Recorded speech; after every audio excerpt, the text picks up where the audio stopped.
अस्सलाम वालेकुम। आपको ये जानकर शायद हैरानगी होगी कि इंसानी जिस्म के अंदर भी इलेक्ट्रिक करंट और इलेक्ट्रिसिटी यानी बिजली पैदा होती है, जो कि मुख्तलिफ आयन्स की मूवमेंट की वजह से होती है। तो आइए जानते हैं कि इस इलेक्ट्रिसिटी की हमारी जिस्म में क्या अहमियत है और ये क्यों ज़रूरी है। जी हाँ, हमारी बॉडी के डिफरेंट फंक्शन, जिसमें हमारे मसल की कॉन्ट्रैक्शन, हमारी एक्सरसाइज के दौरान हमारे मुख्तलिफ मसल का मूव करना और उनके साथ हमारा पढ़ना, हमारा लिखना, हमारे मुख्तलिफ मसल्स की कॉन्ट्रैक्शन जिनमें हार्ट बीट का, हमारे हार्ट का कॉन्टैक्ट करना, इसके अलावा मेरा बोलना और आपका सुनना, इवन हमारा हर फंक्शन, हमारी हर कम्युनिकेशन इस बिजली के यानी इलेक्ट्रिसिटी के बिना नहीं हो सकती।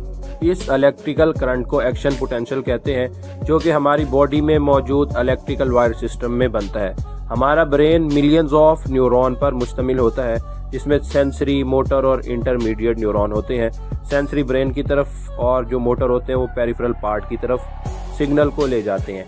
जिस पॉइंट पर ये दोनों न्यूरॉन्स आपस में मिलते हैं उस पॉइंट को जंक्शन पॉइंट या साइनेप्स कहते हैं। किसी भी स्टिमुलस की वजह से आने वाला सिग्नल एक न्यूरॉन से दूसरे न्यूरॉन की तरफ इस साइनेप्सिस के थ्रू ट्रांसफ़र किया जाता है और इस तरह ये ब्रेन तक ट्रैवल करता है और ब्रेन से दूसरे पेरिफेरल पार्ट की तरफ वापस आता है और हमारा मोटर फंक्शन परफॉर्म किया जाता है।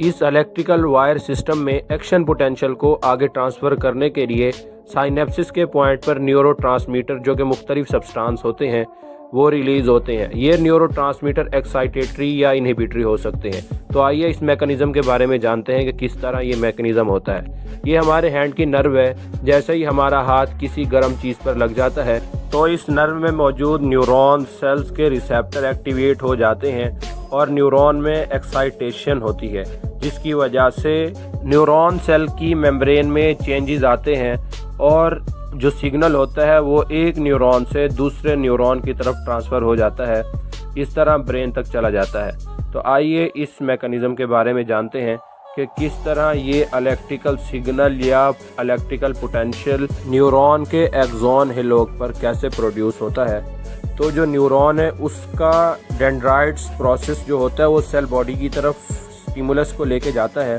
सेल बॉडी आगे एक्सॉन की तरफ ट्रांसफ़र करती है, जिससे जो एक्शन पोटेंशियल है वो एक्सॉन टर्मिनल की तरफ जाता है और आगे ट्रांसफ़र साइनेप्सिस के थ्रू आगे ट्रांसफ़र हो जाता है। तो अब देखते हैं कि कौन से ऐसे मेम्ब्रेन में चेंजेस हैं जो कि एक्शन पोटेंशियल काज कराती हैं। नॉर्मली जो सेल के आउटसाइड यानी मेम्ब्रेन के आउटसाइड सोडियम की कंसंट्रेशन ज़्यादा होती है और सेल के इनसाइड पोटाशियम की। यही वजह है कि जो जैसे ही कोई हीट पर हाथ चला जाता है तो जो मेम्ब्रेन में मौजूद सोडियम चैनल यानी प्रोटीन ओपन होती है और सोडियम इनसाइड रश कर जाता है, यानी इनवर्ड मूव करना शुरू कर देता है, और जो पोटाशियम चैनल है वो ओपन होते हैं और पोटाशियम आउटसाइड डिफ्यूज़ कर जाता है। ये रेस्टिंग कंडीशन में होता है और ये दोनों जो चैनल्स होते हैं ये वोल्टेज गेटेड चैनल्स होते हैं। ज़्यादा सोडियम जिस पर पॉजिटिव चार्ज होता है उसके इनसाइड मूव करने की वजह से इनसाइड की नेगेटिविटी कम हो जाती है और पॉजिटिविटी बढ़ जाती है।